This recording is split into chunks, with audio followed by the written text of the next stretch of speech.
Au sommaire de ce journal du mardi 16 février, une fleuriste agressée pour 30 €. L'auteur présumé des faits est actuellement en prison en attendant son jugement. Une agression qui pointe du doigt une fois de plus l'augmentation de la délinquance dans le centre-ville. Témoignage édifiant dans notre journal. Le MSB s'incline sur le parquet de Pau, 90 à 77. Au classement, les tangos restent dans le quatuor de tête, mais cette défaite ne doit pas entacher le moral de l'équipe à seulement 3 jours de la Leaders Cup. Et puis, nous irons dans la galerie commerciale des Jacobins au Mans, où toute cette semaine se tient un concours du meilleur cuisinier. Le thème, imiter un plat d'un des grands chefs sartois. Les apprentis ont eu 2 heures pour plancher sur leur casserole. Agressé pour 30 €. Samedi matin, jour de marché avenue de la Libération. Tiphaine ouvre sa boutique.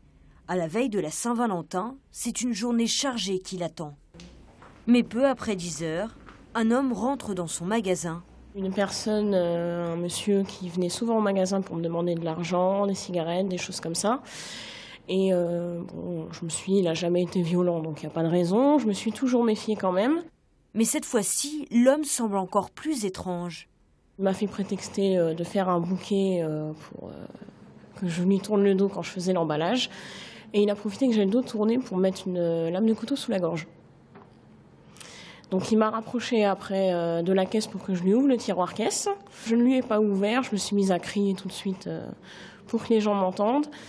Et donc il a réussi à appuyer sur tous les boutons pour pouvoir ouvrir la caisse, prendre le fond de caisse, et puis il est parti après. Donc en partant, il m'a fait un petit coup de couteau sur la joue. Cette jeune fleuriste regrette surtout la passivité des passants.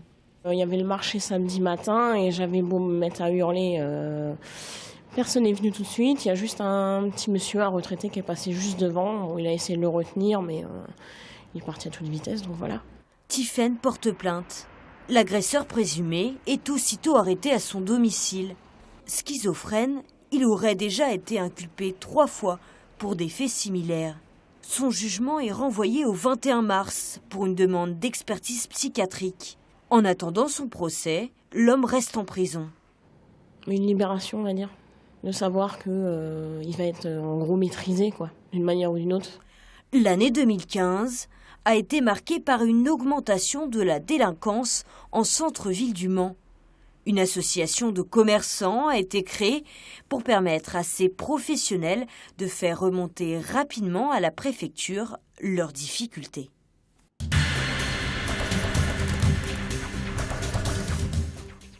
Économie, en bref, l'entreprise LCTEX a pré-signé décroche un contrat de 5 500 000 €. Le leader européen du matériel de maintien de l'ordre, notamment gaz lacrymogène, a reçu une grosse commande de la gendarmerie, la police et de l'administration pénitentiaire. Une bonne nouvelle pour l'entreprise qui emploie 160 personnes.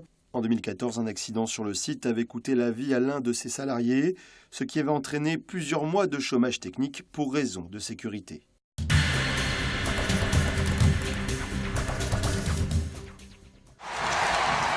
En basket, le MSB n'est plus le seul leader de la Pro A après sa défaite à Pau ce lundi soir. Score final 90 à 77. Il faut dire que les hommes d'Herman Kunter ont eu à affronter une équipe en pleine confiance. 6e victoire de rang pour les Béarnais. Des Béarnais qui ont pu compter sur leur meneur américain Michael Thompson, 29 points au compteur. Du côté des Tangos, le meilleur joueur a été Mouftahou Yarou, 19 points et 10 rebonds.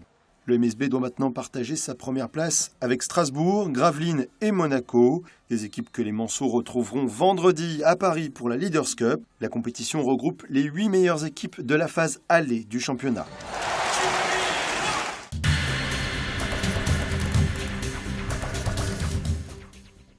Pour participer au concours des chefs d'un jour, il faut 2 qualités.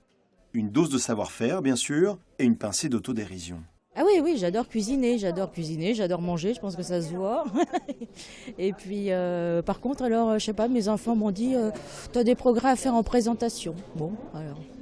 Frédéric est venu pour se divertir et amuser la galerie, celle des Jacobins, au Mans, organisatrice du concours. Navet Boule d'Or, là-bas, c'est le 1, d'accord. Après une sélection où il faut reconnaître des légumes, 2 candidats sont retenus pour un face-à-face à couteau tiré. Parfaite. Mamie gâteau. Ça y est, on l'a retrouvée. Leur challenge, reproduire la recette d'un chef. Ce jour-là, Sylvain Ducroux est au fourneau. Pour les cuisiniers, il a prévu un plat qu'il sert régulièrement dans son restaurant. Un millefeuille d'andouille et d'andouillettes revisitées. 1 an et demi, 2 ans que je le fais. Je le fais par passage, je le fais pas tout le temps. Et à la portée de tout le monde. À la portée de tout le monde, c'est très simple. Très simple et pas très cher. Et voilà le résultat final. Les candidats ont pris bonne note. 45 minutes pour reproduire la recette, sans se prendre le chou, ou presque. Ouais, ça se présente que cette plaque, c'est pas terrible. Petit problème technique? Oui, c'est surtout ça. C'est gérer une plaque électrique qui chauffe quand elle a envie. Et alors que ça fait plus de 50 ans que je cuisine au gaz, quoi.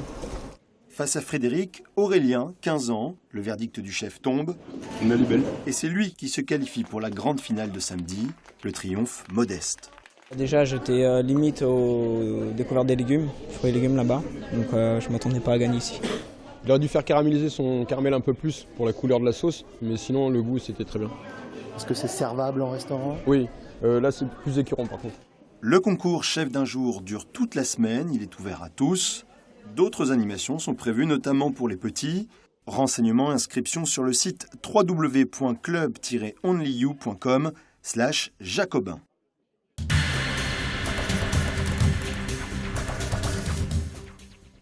On termine ce journal par une info pratique. Prudence si vous devez prendre le volant. La neige fait son retour dans le département. Des averses de neige sont attendues ce mercredi à partir de 19h.